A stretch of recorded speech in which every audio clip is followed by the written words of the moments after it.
G'day Dreamhaven owners. Just thought I'd update you on a few things now that we've been out on the road a bit. So about 4 weeks now, or 4 weeks and a couple of days, we've actually been on the road full time with the Super X19, and it is going fantastic. And I thought we'd just show you how we're going, and just show you a couple of little things we've done with it. Not much, we haven't done very little with it, apart from get it dirty. Alright, so obviously got a lot of red dirt over the van at the moment, but nothing too serious. We've been down a lot of red muddy tracks, and believe it or not, usually vans I see that go along those roads absolutely get them covered in red dirt and mud, and the Dreamhaven van, she has stayed pretty clean, which is a good thing. Still looks pretty. Couple of little hacks for you. One thing that annoys me, and it doesn't matter whether you're at home or whether you're out in the van, I guess, is when doors hit things. So, for example, the fridge door. So when the fridge door opens, it hits up against here. The pantry door, same thing. When it opens, it hits up against the light up there. But the one thing that was concerning me more than anything was the vanity mirror door hitting against the shower screen. Come up with a pretty good solution. Stick on black foam. So, bang, it can only hit the foam, can't hit the door. Absolutely love that idea. And obviously you can buy that anywhere, and I just cut a little strip, stuck it up there. I did the same for the fridge. Got a little strip of it there, so that when the door opens, it only hits against the foam and nowhere else. And once again, with the pantry door and the light, I actually stuck a little bit just on top of the light switch there, and it does the same thing. Just not so much the doors there so much, but it was more the glass screen door here, because obviously the last thing you want by accident is you happen to leave something unlatched, it bangs across and smacks your mirror or your door on your shower, and then you got to replace it. So very simple fix, very easy. The rest of the van has been absolutely perfect inside. Nothing has moved. Like we're all doing, we're putting things in tubs. This is me coffee tub, so when I want a coffee I'll pull that down, grab out my coffee, my sugar, my tea or cappuccino, make it. As soon as it's made, bang, straight up the cupboard. And because it's only me and the missus, so it's just one set of bowls and plates, and they're those plasticky type things.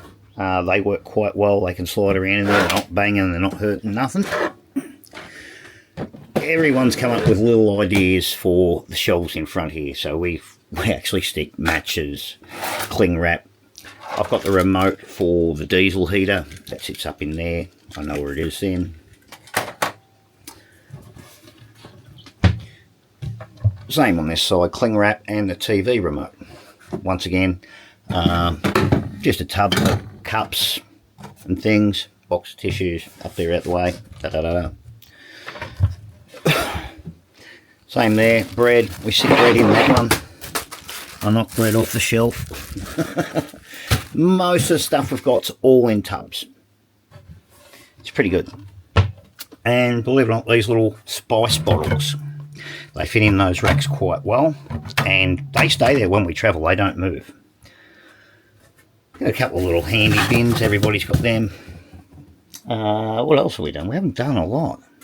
We did upgrade the TV. We went to the Chick 32-inch 12 volt, which they're quite a cheap model, but they're quite a good model. Prior to us leaving home, I worked for Better Electrical, or Better Home Living, or whatever you want to call them now, and I know all about the Chick brand. These 32s also have a built-in battery in them, so you can charge the battery up, switch it over to battery mode if you need to. quite good, quite a good little TV. Everything else has been faultless. We've had no issues with the van. We've had no real issues with dust getting in anywhere.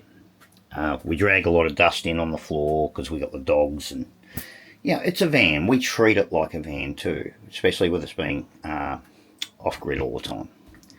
So, been off-grid for nearly 4 weeks and only connected to power once, and that was just by our choice because we were at a caravan park at the time. Little whiteboard, because we live off-grid. I've got a dry stores out in the truck. So when I take the last thing out of the dry stores, write it up on the list there, and next time Mrs. goes shopping, she just refills the dry stores. Toilet we've had no issues with. Washing machine works really, really well, even on 12 volt. We've had no issues. We fill it up with creek water when we're using it, and we've had no issues. It just saves us using all our fresh water.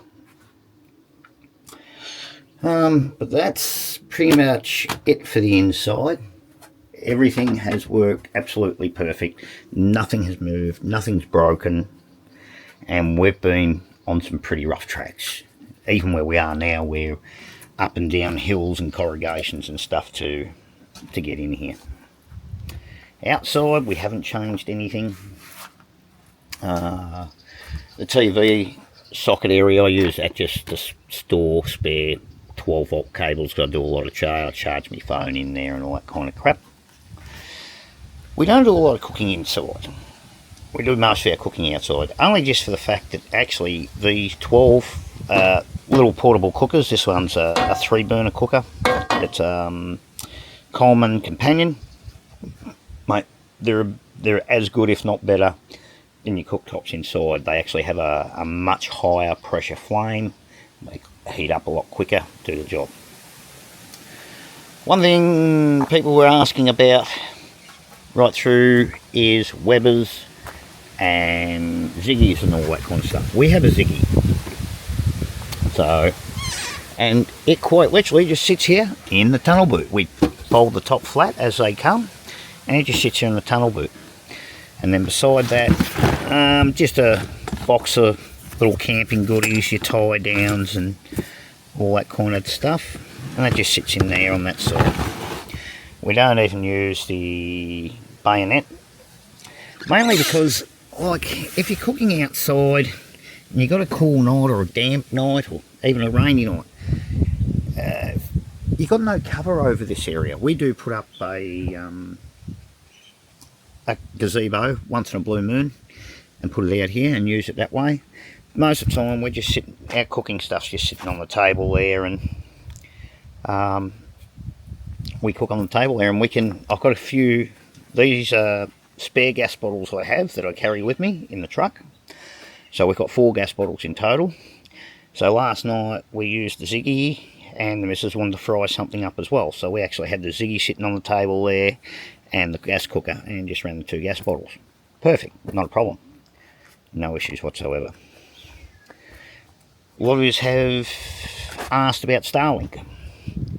Alright, so we got the Starlink Mini. This thing has been a game changer for us. Wouldn't go without it. We are on the I think it's about $200 give or take, full roam plan, so it goes with us wherever. We would not live without it. How do we run it?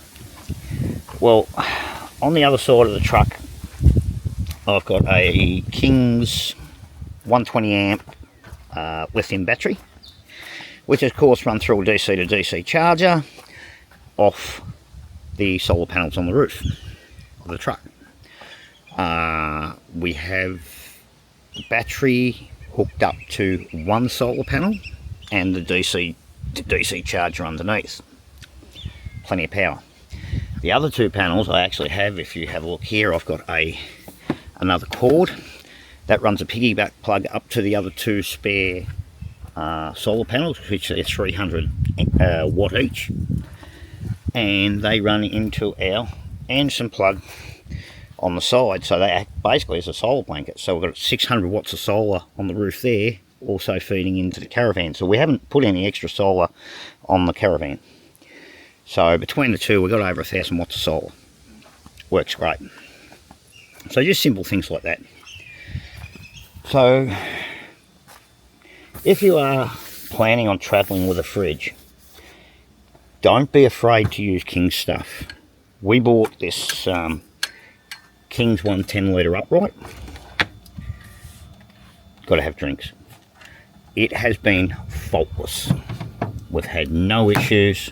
It freezes really nicely. I was surprised, only on 3 degrees. And it freezes really, really nice. Wouldn't go without it.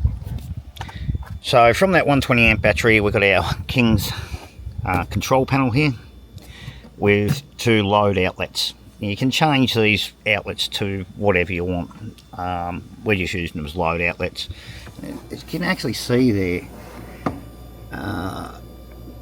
that solar panel, that 300 watt solar panel on the roof at the moment, you know, that's sitting at 14.3 volts. It works great. So going back to our Starlink Mini, so we are quite literally just running off the Anderson plug connection that you can buy. It's only, what, 3 meters maybe, 10-foot cable, and that quite literally plugs back into our solar controller, control box, runs a Starlink, and we have had no issues. There's no step-ups in this truck. It's all running standard 12 volt, and you're probably thinking, well, the truck's not 12 volt. Yep, the truck is 12 volts, Mitsubishi Canner. They were wired 12 volt. So, yeah, just a couple of little things for you guys. You all seem to be enjoying your vans. Everything's working. Hopefully we can keep all this going. And terrain-wise, like I said, this thing has been faultless. The standard suspension on it works fantastic. I would not go to airbags, but that's my personal preference. But apart from that, that's about it. There's nothing gone wrong with it. It's doing what it was made to do, and we've got no issues. So I hope these little things helped a little bit. Sometimes keeping things simple is the best idea. That's for me anyway. The old saying, keep it simple, stupid. The more you add on to something, the more things that can go wrong. Anyway, that's just my opinion. Hope you get something out of it for yourselves. Talk to you soon. Oh, and for those, I know a few of you like the free camping that we do. I usually put up a link on Facebook for a YouTube channel we're doing. It highlights all the free camping we do, and 99% of the camping we do is all free camp. And we tell you where it is. I don't say, oh, I'm not going to tell you, it's a secret. No, I'll tell you exactly where it is. Alright, talk to you soon.